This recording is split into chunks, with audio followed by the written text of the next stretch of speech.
नमस्कार विद्यार्थी आणि पालक मित्रांनो, study helper coaching classes Aheri येथे तुम्हा सगळ्यांचे स्वागत आहे.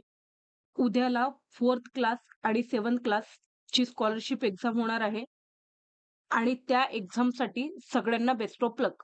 सगळ्यात पहिल्यांदा बघा, स्टडी हेल्पर कोचिंग क्लासेस अहेरीने यावेळेला 4th क्लास आणि 7th क्लासचा स्कॉलरशिप एक्झामचा कोर्स लॉन्च केलेला होता. भरपूरशा लोकांनी आमच्यावर विश्वास दाखवून आमचा कोर्स विकत घेतलेला आहे आणि व्यवस्थितरित्या तुमचा अभ्यास झाला असेल अशी आमची अपेक्षा सुद्धा आहे. उद्याच्या पेपरसाठी तुम्हाला खूप खूप शुभेच्छा. तुमचा पेपर चांगला जावो. परंतु बघा, पेपरला जात असताना काही गोष्टी लक्षात ठेवणं गरजेचे आहे. त्याच्यासाठी आजचा हा व्हिडिओ पूर्ण बघा. बघा, आपण ज्यावेळेला पेपरला जाणार तर आपल्याला पेपरचे स्वरूप कसे असते, नेमकं पेपरच्या टाईमला कशाप्रकारे बिहेव करायचं आणि पेपरला जाण्या अगोदर पूर्वतयारी कशाप्रकारे करायची किंवा आपल्यासोबत कोणकोणत्या गोष्टी न्यायच्या किंवा कोणत्या चुका टाळायच्या, ह्या सगळ्या गोष्टी आजच्या व्हिडिओमध्ये आपण बघणार आहोत. तर चला आजच्या व्हिडिओला सुरुवात करूया. महत्त्वाचं म्हणजे बघा, उद्याला पेपर असताना भरपूरसे विद्यार्थी आज असे पॅनिक होतात किंवा सगळ्यांच्या मनात अशी भीती वाटायला लागते. परंतु बघा, माझं एवढंच सांगणं आहे, की पालक आणि विद्यार्थी दोघांनाही बघा या ठिकाणी पॅनिक होण्याचं किंवा भिऊन जाण्याचं काही एक काम नाही. कारण बघा, आपण काय करणार आहोत त्या ठिकाणी ज्यावेळेला एका एक्झामला सामोरे जाणार आहोत, अशा कंडिशनमध्ये बघा आपलं माइंडसेट खूप पॉझिटिव्ह असणं गरजेचं आहे. कारण जर आपण भीतीपोटी काय केलं त्या ठिकाणी अति जास्त टेन्शन घेतलं, तर अशा वेळेला आपला पेपर चांगला जाणार नाही. त्याच्यामुळे बघा, विद्यार्थ्यांनी आजचा दिवस काय करायचा आहे त्या ठिकाणी लाईटली असं रिव्हिजन करायचं आहे आणि पालकांनी बघा तुमचं काम काय आहे, की आज तुम्ही तुमच्या जे काही तुमची मुलं आहेत, तर त्यांना काय करायचं आहे, एक मोटिव्हेशन प्रोव्हाईड करायचं आहे, की ज्याच्यामुळे त्यांना उद्याच्या पेपरसाठी धीर मिळेल आणि ते पेपर ला ज्यावेळेला जातील, तर त्यावेळेस त्यांचं माइंडसेट कसं असेल त्या ठिकाणी पॉझिटिव्ह असेल. तर चला आपण सुरुवात करूया. बघा, या ठिकाणी काय होतंय, की सगळ्यात पहिल्यांदा मी तुम्हाला पेपरचं स्वरूप समजावून सांगते. या ठिकाणी बघा, याच्यापूर्वी पण ही गोष्ट तुम्हाला सांगितलेली आहे, पण परत एकदा बघा, कारण आपली जी एक्झाम होणार आहे, म्हणजे हा जो व्हिडिओ आहे 4th क्लास स्कॉलरशिप आणि 7th क्लास स्कॉलरशिप दोन्ही विद्यार्थ्यांसाठी युजफुल असेल. तुम्हाला माहीत आहे, की आपल्याला सगळ्यांना हॉल तिकीट मिळालेलं आहे आणि आपल्याला बघा उद्या जात असताना कोणत्या गोष्टी सोबत घेऊन जायच्या, ह्या तर मी तुम्हाला पुढे सांगणारच आहे. परंतु बघा, या ठिकाणी एकदा परत लक्षात घ्या, की आपला जो हॉल तिकीट आहे, जर तिथे तुम्ही बघाल, तर पेपर जे आहेत, म्हणजे आपला जो फर्स्ट पेपर आहे, त्याचा जो रिअल टायमिंग असतो बघा, तो काय असतो त्या ठिकाणी 11 टू 12:30 असा असतो आणि हा जो सेकंड पेपर असतो बघा, ह्या सेकंड पेपरचा टाईम आपला 2 टू 3:30 या प्रकारे असणार आहे. म्हणजे तुम्हाला लक्षात काय घ्यायचं आहे बघा, की आपला जो फर्स्ट पेपर आहे, आपल्याला माहिती आहे, की फर्स्ट पेपरमध्ये 2 सब्जेक्ट इन्क्लुडेड आहे. एक आहे त्या ठिकाणी लँग्वेज आणि मग काय असेल त्या ठिकाणी गणित. आता बघा, की काय होतं, की पेपर हा इंग्रजी माध्यमाचे विद्यार्थी देणार आहेत, की मराठी माध्यमाचे विद्यार्थी देणार आहे. त्यांच्यानुसार त्याची काय होईल त्या ठिकाणी फर्स्ट लँग्वेज डिसाईड होईल. जर बघा विद्यार्थी हा इंग्लिश मीडियमचा असेल, तर त्याची फर्स्ट लँग्वेज काय असेल मग त्यावेळेला इंग्लिश असेल. म्हणजे इंग्लिश आणि मॅथ या दोघांना मिळून बघा तुम्हाला त्या ठिकाणी टोटल किती वेळ मिळणार आहे 1½ अवर इतका वेळ मिळणार आहे.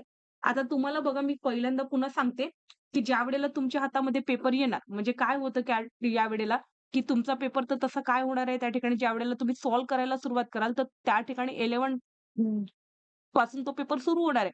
परंतु बघा तुम्हाला काय करायचं असते त्या ठिकाणी, की पेपरच्या 1 तासा अगोदर तुम्हाला काय करायचं असते, जे तुमचं सेंटर आहे, त्या सेंटरवर काय करायचं असते, त्या ठिकाणी पोहोचायचं असते.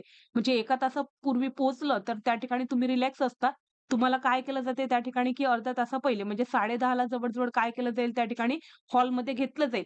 कारण ज्यावेळेला तुम्ही काय करता, एक्झाम हॉलमध्ये जाता, अशा कंडिशनमध्ये काय होतं मग त्या ठिकाणी तुम्हाला पहिल्यांदा उत्तरपत्रिका देणे किंवा मग त्या ठिकाणी क्वेशन पेपर देणे, ह्या सगळ्या काही किंवा त्यांच्या काही ज्या काही फॉर्मॅलिटीज असतात, त्या ते पूर्ण करतात. त्याच्यामुळे बघा तुम्हाला अर्धा तास पहिले तरी निदान काय करायचंय त्या ठिकाणी एक्झाम सेंटरला म्हणा किंवा एक्झाम हॉलमध्ये काय करायचंय त्या ठिकाणी पोहोचायचं आहे. आता बघा काही गोष्टी पुन्हा लक्षात घ्यायच्या, की ज्यावेळेला आपण काय करणार आहोत, पुढे तर मी आणखी तुम्हाला काही सूचना देतेच. फक्त तुम्ही एक गोष्ट लक्षात घ्या, की परत मी तुम्हाला सांगत आहे, की तुमचा एक्झॅक्ट जो पेपर सॉल्व्हिंग आहे तो 11 काय होणार आहे त्या ठिकाणी एमला स्टार्ट होणार आहे.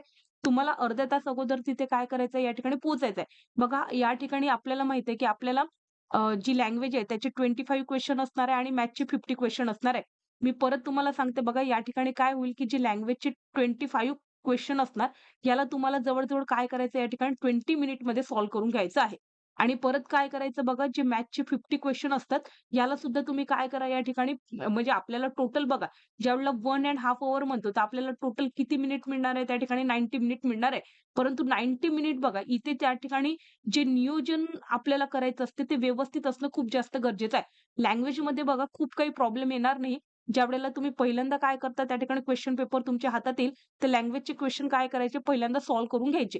आता ज्यावेळेला तुम्ही लँग्वेजचे क्वेशन सॉल्व्ह कराल, तर कंपॅरेटिव्हली बघा मॅथ्सपेक्षा लँग्वेज हाचा पेपर हा ईझी असेल आणि ते 25 क्वेशन जरी असले, तरी जर तुमचा अभ्यास चांगला झालेला असेल, तर 20 टू 25 मिनिटमध्ये तुम्हाला काय करायचंय लँग्वेजचा पेपर कव्हर करून घ्यायचा आहे.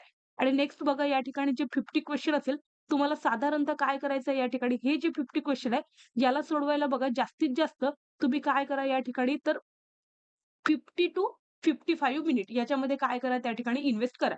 आता बघा ज्यावेळेला तुम्ही काय कराल या ठिकाणी की 20 मिनिट्स लँग्वेजचा पेपर या ठिकाणी तुम्हाला पूर्ण सोडवून घ्यायचा आहे. आणि ज्यावेळेला तुम्ही काय कराल त्या ठिकाणी मॅथ्सचा पेपर घ्याल, तर ज्यावेळेला तुम्ही फर्स्ट लुकमध्ये बघा क्वेशन सॉल्व्ह करत जाल, तर तुम्हाला बघा या ठिकाणी माहीत आहे की ज्यावेळेला पेपरमध्ये प्रश्न विचारले जातात, तर या ठिकाणी बघाल तर तुमच्या लक्षात येते बघा की पेपरमध्ये विचारण्यात येणारे जे काही प्रश्न असतात, हे काय असतात त्या ठिकाणी बघा की जे ईझी लेव्हलचे प्रश्न आहेत ते 30% असतात. मीडियम लेव्हलचे जे प्रश्न आहेत ते 40% असतात आणि हार्ड लेव्हलचे जे प्रश्न आहे बघा ते 30% असतात. तुम्हाला काय करायचंय बघा या ठिकाणी, की हार्ड लेव्हलचे क्वेशन कारण पेपरमध्ये असं होणार नाही, की तुम्हाला सोपे प्रश्न पहिल्यांदा, मग त्याच्यानंतर मीडियम लेव्हलचे प्रश्न आणि मग त्याच्यानंतर हार्ड लेव्हलचे प्रश्न असे होत नाही. त्या ठिकाणी मिक्सअपमध्ये प्रश्न येतात. तर ज्यावेळेला तुम्ही क्वेशन पेपर वाचता तर लँग्वेजचे तर प्रश्न पूर्ण सोडवूनच घ्यायचे.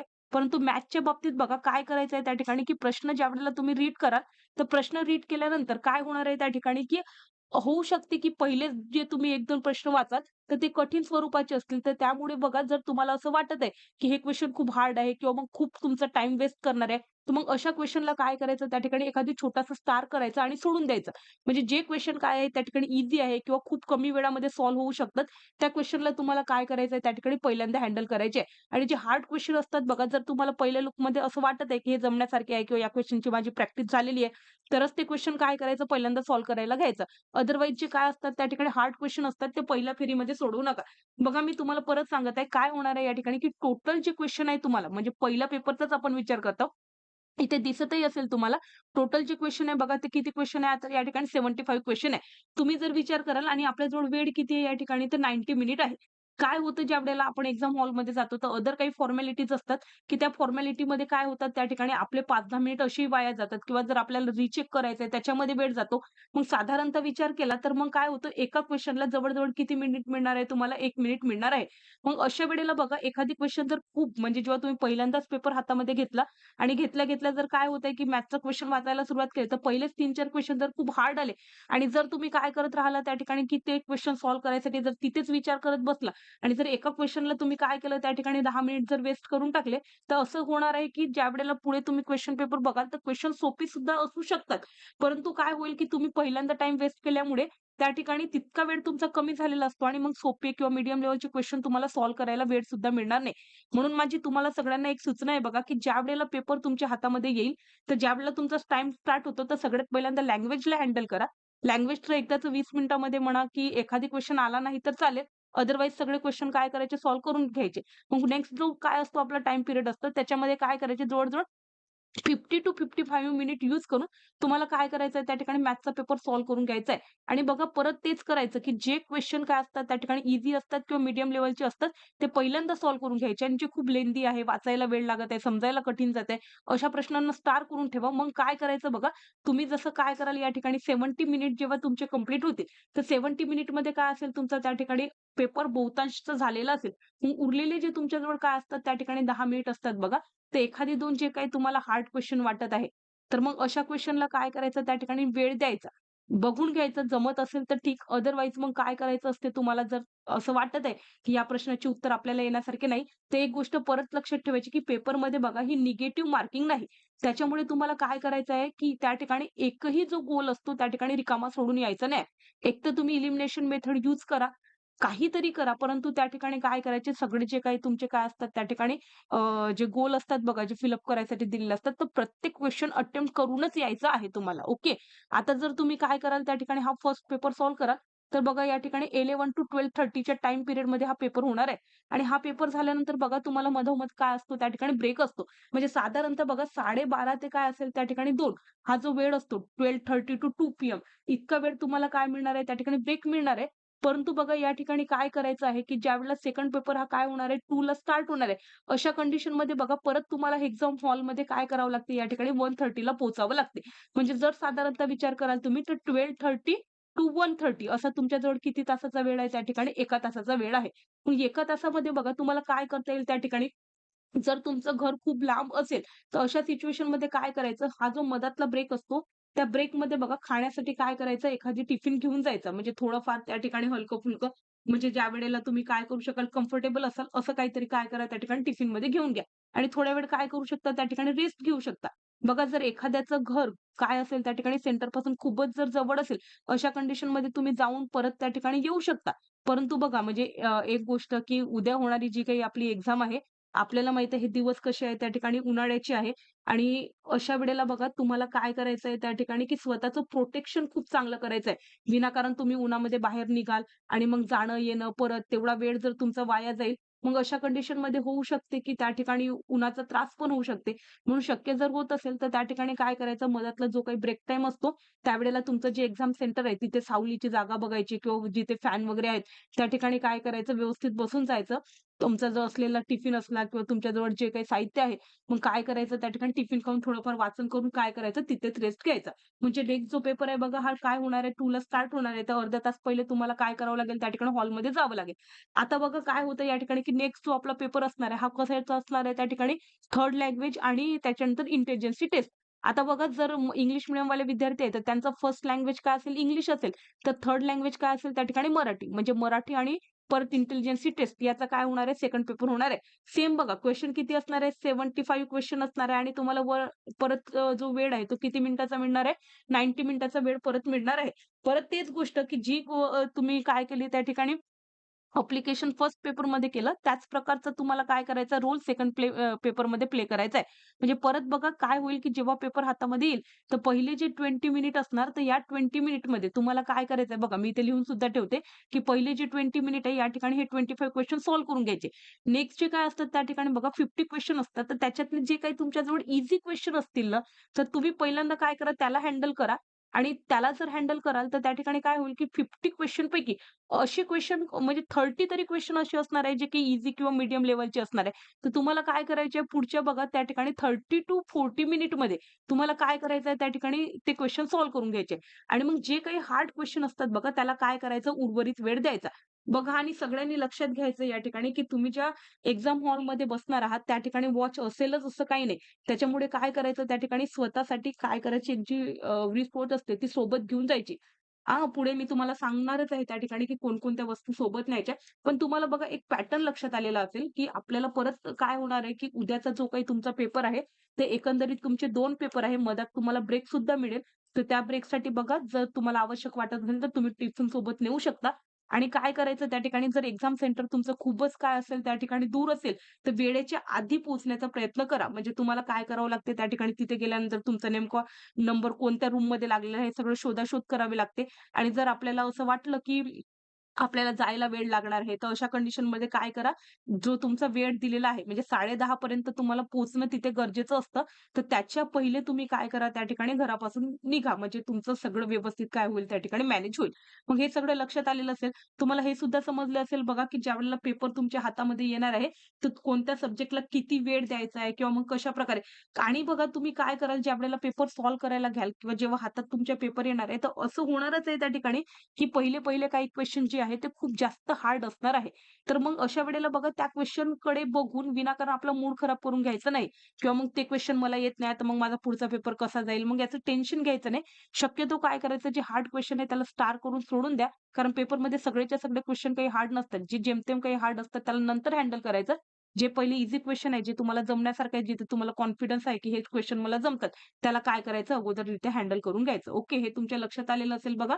आता आणखी एक गोष्ट, की ज्यावेळेला तुम्ही पेपरला जाणार आहे, तर तुम्हाला बघा या ठिकाणी ही जी एक्झाम आहे, ही एम-सी-क्यू पॅटर्नची एक्झाम असल्यामुळे तुम्हाला काय केली जाते या ठिकाणी OMR शीट प्रोव्हाईड केली जाते. म्हणजे तुमचा क्वेशन पेपर वेगळा असणार आहे आणि तुमचं OMR शीट वेगळी असणार आहे. तुम्हाला बघा या ठिकाणी हे माहीतच असेल, की ज्यावेळेला आपण एवढ्या दिवसाचा अभ्यास करत आहोत, तर हा जो पेपर आहे तो MCQ पॅटर्नचा आहे आणि भरपूर जणांनी बघा या ठिकाणी अशा प्रकारची OMR शीट सोडवण्याचा सराव सुद्धा केलेला असेल. तरी पण बघा एकदा मी तुम्हाला या ठिकाणी सांगते, की ज्यावेळेला उद्या तुमचा पेपर होईल, तर त्यावेळेला बघा तुम्हाला या प्रकारची काय दिली जाणार त्या ठिकाणी आन्सर शीट दिली जाते. आता ज्यावेळेला बघा ही जी आन्सर शीट दाखवते मी ही पर्टिक्युलर 4th क्लासची आन्सर शीट आहे. 7th क्लासची आन्सर शीट पण याच प्रकारची असणार आहे. आता काय होणार आहे बघा, की 4th क्लास असू द्या किंवा 7th क्लास असू द्या, यांची जी स्कॉलरशिपची एक्झाम आहे, ही याच वर्षी पहिल्यांदा होणार आहे. तरी बघा त्या ठिकाणी देण्यात येणारी जी OMR शीट असते, ही याच प्रकारची असते. मग कधी-कधी काय असतं बघा या ठिकाणी, की हा जो सेंटर नंबर आहे, सीट नंबर आहे, मीडियम आहे आणि ब्लॉक नंबर आहे, हा कधी-कधी ऑलरेडी प्रिंटेड फॉर्ममध्ये येतो. परंतु जर बघा या प्रकारची OMR शीट दिल्यानंतर जर ही सगळी इन्फॉर्मेशन प्रिंटेड फॉर्ममध्ये जर आली नाही, तर तुमच्याजवळ बघा सगळ्यांजवळ या ठिकाणी हॉल तिकीट असेल. तो हॉल तिकीट तुम्हाला काय करायचंय त्या ठिकाणी आठवणीने सोबत घेऊन जायचंय. कारण विदाऊट हॉल तिकीट बघा तुम्हाला एक तर एंट्री मिळणार नाही आणि तुम्ही त्या ठिकाणी पेपर देऊ सुद्धा शकणार नाही. आता ज्यावेळेला तुम्ही हॉल तिकीट बघाल, तर त्या ठिकाणी काय होईल, की तुम्हाला कोणकोणत्या गोष्टी व्यवस्थित बघून जायच्या आहे. तर त्या ठिकाणी हॉल तिकीटवर तुम्हाला सेंटर नंबर दिलेला असतो. त्याच्यानंतर बघा तुमचा जो सीट नंबर आहे, तो सुद्धा दिलेला असतं. तुम्ही इंग्लिश मीडियममधून पेपर देणार आहे, की मराठी मीडियममधून पेपर दिलेला आहे, हे पण मेन्शन करणं गरजेचं असतं. तिथे ब्लॉक नंबर सुद्धा दिलेला असतो. म्हणजे बघा मला असं वाटतं, की ही इन्फॉर्मेशन जवळ प्रिंटेड असते. पण जर ती प्रिंटेड नसेल, तर तुम्हाला ह्या सगळ्या गोष्टी हॉल तिकीटचा यूज करून काय करायचे फिलअप करायचे आहे. आणि बघा जर प्रिंटेड असेलही, तर मग त्या ठिकाणी तुमचा असणारा हॉल तिकीटवरचा रोल नंबर आणि तुम्हाला दिलेली जी आन्सर शीट आहे तिथला रोल नंबर हा मॅच करतो की नाही हे चेक करणं काय आहे तुमचं त्या ठिकाणी काम आहे. ओके. परत बघा ज्यावेळेला तुम्हाला क्वेशन पेपर दिला जातो, तर त्या क्वेशन पेपरवर काय केलेला असतो त्या ठिकाणी कोड लिहिलेला असतो. तर तो जो काही कोड असतो कारण सगळ्यांचा पेपर काही सारखा नसतो. या ठिकाणी A, B, C, D अशा प्रकारचे काय असतात त्या ठिकाणी डिफरंट कोडिंगचे पेपर असतात. तर तुम्हाला नेमका कोणता सेट आलेला आहे, तो सेट काय करायचा इथे मेन्शन करायचा. म्हणजे ए असेल तर ए, बी असेल तर बी. आणि बघा ज्यावेळेला तुम्ही पेपर हॉलमध्ये जाणार, तर नेमकं त्या ठिकाणी एक टीचर असतात, जे तुम्हाला हेल्पसाठी तिथे असतात. जर तुम्हाला ती गोष्ट नाही समजली किंवा ही सगळी इन्फॉर्मेशन फिलअप करण्यापूर्वी जर ते टीचर तुम्हाला काही काय करत असेल, त्या ठिकाणी सूचना देत असेल, तर त्या पहिल्यांदा काय करायचं व्यवस्थितरित्या ऐकून घ्यायचा. एखादी गोष्ट जर तुम्हाला समजली नाही, तर ती सुद्धा काय करायची व्यवस्थितरित्या विचारून घ्यायची. या ठिकाणी बघा हा जो प्रश्नपत्रिका संच कोड असतो म्हणजे क्वेशन पेपरवर जो तुमचा काय दिलेला आहे, सेट नंबर दिलेला आहे. हा सेट नंबर इथे लिहायचा असतो आणि या ठिकाणी नेमका कोणता सेट आहे, त्याला काय करायचं असते, त्या ठिकाणी गोल करायचं असते. बघा या ठिकाणी ही जी इन्फॉर्मेशन आहे, जर त्या पर्टिक्युलर टीचरनी जर तुम्हाला सांगितलं, की स्वतः फिलअप करा, तरच ती फिलअप करा. अदरवाईज ते तुमच्या क्लासमध्ये जे टीचर असतात, ते काय करतात या ठिकाणी ह्या सगळ्या गोष्टी फिलअप करतात. तरी बघा तुम्हाला centre number, seat number, medium number म्हणजे मीडियम किंवा ब्लॉक नंबर हे स्वतः लिहावं लागेल. अदरवाईज ते प्रिंट आलं तर ओके, याची तर काही टेन्शन घेऊ नका. आता महत्त्वाची सूचना बघा, की या प्रकारची तुम्हाला ही जी OMR शीट येणार आहे, इथे टोटल तुम्हाला माहिती आहे, की पहिल्या पेपरमध्ये आणि दुसऱ्या पेपरमध्ये असे 75-75 क्वेश्चन असणार आहे. काही सूचना आहेत बघा इथे दिलेल्या. मी आत्ताच तुम्हाला या ठिकाणी रीड करून दाखवते. कारण काय होणार या ठिकाणी, की आपण एखाद्या प्रश्नाचं व्यवस्थितरित्या आन्सर जरी काढलं, तरी जर आपण त्या ठिकाणी व्यवस्थितरित्या जर गोल करू शकलो नाही, तर आपल्याला त्या क्वेशनचे मार्क मिळणार नाही. किंवा बघा एकदा तुम्ही गोल केला आणि नंतर तुमच्या लक्षात आलं, की अरे या प्रश्नाचं उत्तर हे तर नाही. मग मला दुसरा गोल करायचा आहे, तर मग याला खोडून मी दुसरा गोल करतो असंही चालणार नाही. किंवा बघा या ठिकाणी तुम्ही या ठिकाणी जे काही तुमचा आन्सर आहे, ते तिथे रॉन्ग करणं किंवा मग त्या ठिकाणी तो जो सर्कल असतो त्याला पूर्ण फिलअप न करणं किंवा सर्कल फिलअप केला तर तो अगदी त्या ठिकाणी त्याच्या बाहेर जाणं. एका प्रश्नाचं एकच उत्तर असताना तुम्ही एकपेक्षा जास्त गोल करणं, ह्या कसल्याच प्रकारच्या केलेल्या ज्या काही कामं आहेत ते चालणार नाही. म्हणजे तुम्हाला व्यवस्थित लक्षात घ्यायचं आहे बघा, की 4 ऑप्शन असणार आहे आणि 4 ऑप्शनमध्ये बघा बहुतांशदा काय होणार आहे, की 4थीचा जो पेपर असतो तिथे शक्यतो काय असते, की एका प्रश्नाचं एकच उत्तर असतं. कधी-कधी 7वीच्या पेपरमध्ये असं होऊ शकतं, की एका प्रश्नाची 2 उत्तरं बरोबर लिहे. अशी सूचना जिथे असेल त्याच ठिकाणी तुम्हाला 2 गोल करायचे. अदरवाईज जे करेक्ट आन्सर असते बघा, त्याला काय करायचंय फक्त एकदाच त्या ठिकाणी काय करायचंय, त्या ठिकाणी पूर्ण फिलअप करायचं आहे. म्हणजे एक तर अगदी जास्त बाहेरही जाऊ द्यायचं नाही आणि त्या ठिकाणी बघा आतमध्ये रिकामं सुद्धा सोडायचं नाही. म्हणजे या प्रकारे काय करायचंय तुम्हाला परफेक्ट राउंड काढायचा आहे. तरी इथे सूचना दिल्या गेलेल्या आहे बघा, त्या एकदा वाचून घेऊ. काय म्हटलेलं आहे या ठिकाणी, की पेन्सिलने नोंदवलेली उत्तरे ग्राह्य धरली जाणार नाही. म्हणजे तुम्हाला बघा पेन्सिलचा वापर करायचा नाही आहे. काय म्हणताय प्रत्येक प्रश्नाच्या समोरील उत्तराच्या योग्य पर्याय वर्तुळात नोंदविताना काळ्या किंवा निळ्या रंगाच्या बॉल पेनचा वापर करावा. म्हणजे त्या ठिकाणी त्यांचं स्पष्ट म्हणणं आहे बघा, ज्यावेळेला तुम्ही आन्सरला काय करणार आहे, त्या ठिकाणी गोल करणार आहे, तर अशा वेळेला काळ्या किंवा निळ्या रंगाची काय करायची आहे, तुम्हाला बॉल पेन यूज करायची आहे. या ठिकाणी स्पष्ट सूचना आहे, म्हणजे लाल रंगाची पेन सुद्धा तुम्हाला वापरायची नाहीये. पुन्हा इथे काय म्हटलेलं आहे, एकदा रंगवलेले वर्तुळ बदलता येणार नाही. म्हणजे जर तुम्ही एकदा गोल केला, तर ते तुमचं फायनल असणार. जर तुम्ही त्याला कुठून दुसरा गोल करतो म्हटलं, तर त्या ठिकाणी ते आन्सर चेकच केलं जाणार नाही. आणि ते काय म्हणताय परत इथे सांगितलेलं आहे, की एकापेक्षा अधिक रंगवलेले वर्तुळे ग्राह्य धरली जाणार नाही. हे सुद्धा तुम्हाला लक्षात ठेवायचं आहे. खोडाखोड केलेल्या, अर्धवट भरलेल्या वर्तुळाचा उत्तरात 0 गुण दिले जातील. तर त्याच्यामुळे बघा तुम्हाला काय करायचंय, एकदाच पहिल्यांदा प्रश्न वाचायचा, नीट उत्तर काढायचं आणि तुमचं उत्तर निघालं, की त्या ठिकाणी व्यवस्थित कोणत्या क्वेशनचं कोणतं आन्सर आहे, तर तो ऑप्शन तुम्हाला काय करायचा आहे, व्यवस्थितरित्या फिलअप करून घ्यायचा आहे. जर तुम्ही घाई-गडबडीमध्ये खूप बाहेर काढलं किंवा मग अर्धवट सोडलं, तर त्या ठिकाणी मार्क दिले जाणार नाही. पुन्हा काय म्हटलेलं आहे, की उत्तर पत्रिकेला घडी घालू नका किंवा काय म्हटलेलं आहे, स्टॅपल सुद्धा करू नका. तर ह्या गोष्टी पण तुम्हाला लक्षात ठेवायच्या आहे किंवा उत्तर पत्रिकेवर खोडाखोड करणे, ह्या सुद्धा गोष्टी तुम्हाला काय करायचं आहे, या ठिकाणी टाळाटाळ करायची आहे. पुढे काय म्हणते, उत्तरपत्रिका फाटल्यामुळे अथवा खराब झाल्यामुळे उत्तरपत्रिकेत रंगवलेला पर्याय दिसत नसतील, तर सदर प्रश्नाचे गुण दिले जाणार नाही. म्हणजे ही बघा जबाबदारी तुमच्या हातात असते. म्हणजे जर तुमच्या हातामध्ये एकदाची उत्तरपत्रिका आली, तर तुम्हाला ती काळजीपूर्वक काय करायची असते, हँडल करायची असते. जर ती फाटली किंवा खराब झाली, तर मग त्या ठिकाणी तुम्ही ज्या प्रश्नांची उत्तरे गोल केलेली आहे, त्या ठिकाणी त्याचे मार्क दिले जाणार नाही. या गोष्टीची तुम्हाला काय करायची आहे, काळजी घ्यायची आहे. परत बघा या उत्तरपत्रिकेसोबत असलेली कार्बनलेस कॉपी विद्यार्थ्याने परीक्षेच्या अंतिम निकालापर्यंत स्वतःकडे जतन करून ठेवायची. बघा ही एक महत्त्वाची सूचना आहे, की ज्यावेळेला तुम्ही काय करणार, तुम्हाला अशा प्रकारची ओएमआर शीट दिली जाणार, तर पेपरच्या खाली बघा एक कार्बन कॉपी असते, की लास्टमध्ये तुम्हाला काय करायचं असते त्या ठिकाणी, की वरचा जो काय असतो त्या ठिकाणी हा जो पेज असतो, तो काय करायचा असतो त्या ठिकाणी टीचरकडे द्यायचा असतो आणि खालची जी कार्बन कॉपी असते ती स्वतःकडे ठेवायची असते. तर ती व्यवस्थितरित्या सांभाळून ठेवायची. तर ह्या सगळ्या गोष्टी तुम्हाला सांगितलेल्या आहे. तरी बघा या ठिकाणी मी ज्या गोष्टी सांगत आहे त्या व्यवस्थितरित्या लक्षात ठेवा. असं सगळं सांगितल्यानंतरही जर एखादी गोष्ट नाही समजली तर तुमच्या क्लासमध्ये जे काही टीचर असतात तर त्यांना काय करायचं व्यवस्थितरित्या विचारून घ्यायचं. ओके. आता या ठिकाणी बघा ही तुम्हाला ओएमआर शीट आहे म्हणजे मी पूर्णपणे दाखवत आहे, की या पद्धतीची काय असणार आहे ओएमआर शीट असणार आहे. तर या पद्धतीने बघा तुम्हाला काय करायचं आहे, हा जो फर्स्ट क्वेशन आहे, याचा फर्स्ट, सेकंड, थर्ड आणि फोर्थ असे ऑप्शन दिलेले आहे. जे ऑप्शन करेक्ट वाटेल तर त्याला काय करायचं या ठिकाणी पूर्णपणे या ठिकाणी काय करायचं अशा पद्धतीने इथे फिलअप करून घ्यायचं. बघा जर आपल्याला काय करायचं आहे, समजा फर्स्टचा आन्सर सेकंड आहे, तर मग काय करायचं या ठिकाणी या पद्धतीने पूर्णपणे याला काय करायचं या ठिकाणी फिलअप करायचं. ओके. म्हणजे या पद्धतीने याला सॉल्व्ह करायचं असते. आता बघा असे इथे 75 टोटल क्वेशन आहे आणि इथे बघा खाली तुम्हाला दिसत असेल इथे विद्यार्थ्यांची स्वाक्षरी आहे. म्हणजे इथे तुम्हाला काय करायची असते त्या ठिकाणी स्वतःची साइन करायची असते. हे सुद्धा लक्षात ठेवायचं आहे. आणि परत बघा या ठिकाणी, की काय होतं, की या ठिकाणी जर बघाल तर सोडवलेल्या प्रश्नांची संख्या आणि न सोडवलेल्या प्रश्नांची संख्या हे तिथे तुम्हाला काय करायचं असते या ठिकाणी लिहायचं असते. पण माझं म्हणणं काय आहे बघा, की या पर्टिक्युलर पेपरमध्ये निगेटिव्ह मार्किंग या ठिकाणी नाहीये. म्हणजे एखाद्या प्रश्नाचं उत्तर चुकलंय तरी त्या ठिकाणी त्याची निगेटिव्ह मार्किंग नसते. तर तुम्हाला काय करायचंय बघा, जे क्वेशन येतात त्याचं परफेक्ट आन्सर सोडवायचा आहे. परंतु एखादी 2 क्वेशन नाही आले किंवा हार्ड वाटले तरी माझं म्हणणं आहे, की त्याला रिकामं सोडू नका. तुम्ही काय करा एलिमिनेशन मेथड यूज करा. अदरवाईज तुम्हाला वाटते त्या प्रकारचं काय करायचं त्या ठिकाणी गोल करून यायचं. म्हणजे जर तुम्हाला काय होतं इथे सोडवलेल्या प्रश्नाची संख्या आणि न सोडवलेल्या प्रश्नाची संख्या असं जर असेल, तर त्या ठिकाणी बघा तुम्ही इथे सोडवलेल्या प्रश्नाची संख्या लिहित असताना जर पूर्ण अटेम्प्ट केले तर इथे 75 लिहायचे आणि न सोडवलेले प्रश्न काय करायचे 0 लिहायचे. ओके. ह्या सगळ्या गोष्टी तुमच्या लक्षात आलेल्या असेल बघा. आता नेक्स्ट काय असेल त्या ठिकाणी इथे तर पर्यवेक्षकांचे साइन आणि स्वाक्षरी म्हणजे तिथे जे तुम्हाला क्लासमध्ये टीचर असतात, तर हे सगळे इन्फॉर्मेशन ते काय करत असतात त्या ठिकाणी फिलअप करत असतात. ओके. आता बघा या ठिकाणी की काही गोष्टी ज्या तुम्हाला स्वतःच्या सोबत न्यायच्या आहेत. तर ह्या आठवणींनी काय करायच्या आजच बॅगमध्ये पॅक करून ठेवून द्यायच्या. काय म्हटलेलं आहे सगळ्यात पहिल्यांदा, की एकतर बघा तुम्हाला ब्लू पेन किंवा ब्लॅक पेन 2 पैकी कोणती तरी एक काय करायची आहे त्या ठिकाणी बॉल पेन यूज करायची आहे. जर तुम्ही ब्लू पेन यूज करणार असाल, तर दोन्ही काय करायचे ब्लू बॉल पेन सोबत घेऊन जायच्या. जर तुम्ही ब्लॅक पेन यूज करणार असाल, तर दोन्ही काय करायच्या त्या ठिकाणी ब्लॅक बॉल पेन्स घेऊन जायच्या. म्हणजे बघा तुम्हाला काय होतं त्या ठिकाणी, की परीक्षेच्या वेळेला 2 पेनी सोबत असणं गरजेचं आहे. एखाद्या वेळेला समजा एखादी पेन तुमची पडली किंवा तिची निब खराब झाली, असं काही झालं तर अशा गोंधळामध्ये तुमच्याजवळ त्याच कलरची दुसरी पेन असायला हवी. याच्याकरिता बघा तुम्हाला लक्षात ठेवायचं आहे, की 2 ब्लॅक अदरवाईज 2 ब्लू पेन घेऊन जायचे आहे. परत सांगत आहे बघा या ठिकाणी अदर कोणत्याच कलरची म्हणजे रेड असली किंवा ग्रीन असली अशा कोणत्याच प्रकारची पेन तुम्हाला यूज करायची नाहीये. आणि परत एक सूचना त्या ठिकाणी, की तुम्ही जे त्या ठिकाणी हे जे गोल फिल करणार आहे, या ठिकाणी तुम्हाला पेन्सिलचा सुद्धा यूज करायचा नाही आहे. ह्या गोष्टी लक्षात ठेवा. परत बघा या ठिकाणी ह्या ज्या म्हटलेलं आहे, की पेन्सिल सोबत ठेवणं गरजेचं आहे. कारण काय असते बघा, की ज्यावेळेला तुम्हाला क्वेशन पेपर दिला जातो, तर क्वेशन पेपरमध्ये बघा म्हणजे या प्रकारचा जर काय असेल त्या ठिकाणी क्वेशन पेपर असेल, तर खाली जी स्पेस असते बघा, ही तुम्हाला काय केलेली असते, रफ स्पेस दिलेली असते.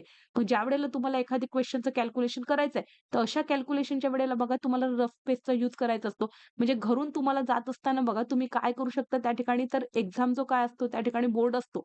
हां, तर तो काय करायचा असतो तुम्हाला त्या ठिकाणी सोबत नेऊ शकता तुम्ही. परंतु त्या ठिकाणी कसल्याच प्रकारचा बघा व्हाईट पेपर वगैरे तुम्ही सोबत नेऊ शकत नाही.